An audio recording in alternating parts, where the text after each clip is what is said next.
എല്ലാവരെയും അത്ഭുതപ്പെടുത്തിക്കൊണ്ട് മാമുക്കോയ എഴുതി വെച്ചിരുന്ന ഡയലോഗ് ഒരു പ്രത്യേക ശീലിൽ അദ്ദേഹം പറഞ്ഞു.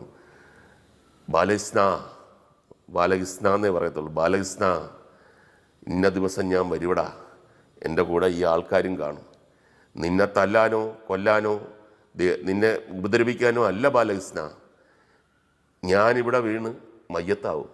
എൻ്റെ മയ്യത്ത് കൊണ്ടുപോകാനാണ് ബാലകൃഷ്ണ ഞാൻ ഇവരെ കൊണ്ടുവരുന്നത് എന്ന് പറഞ്ഞപ്പം സൈലൻസ് ആയിപ്പോയി.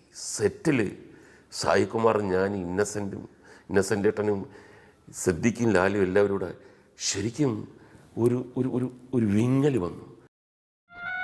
ഞാൻ പോകാം, പക്ഷെ ഞാൻ വീണ്ടും തിരിച്ചു വരും അടുത്ത വെള്ളിയാഴ്ച. ഞാൻ ഒറ്റക്കല്ല, എൻ്റെ കൂടെ 10-15 ആളും ഉണ്ടാവും. അവരെ കൊണ്ട് നിന്നെ തല്ലിക്കാനോ നിന്നോട് കാശ് വാങ്ങിക്കാനോ അല്ല ബാലകൃഷ്ണ. നീ തരാനുള്ള കാശ് തന്നിട്ടില്ലെങ്കിലും നിന്നെ ഒന്നും ചെയ്യില്ല. പക്ഷെ എൻ്റെ നബീസുവിന്റെ കല്യാണം നടന്നിട്ടില്ലെങ്കിൽ ഞാൻ ഇവിടെ കിടന്ന് മയ്യത്താവും. ആ മയ്യത്തെടുക്കാനാണ് ഞാൻ ഈ ആളുകളെ കൂട്ടിക്കൊണ്ടുവരുന്നത്.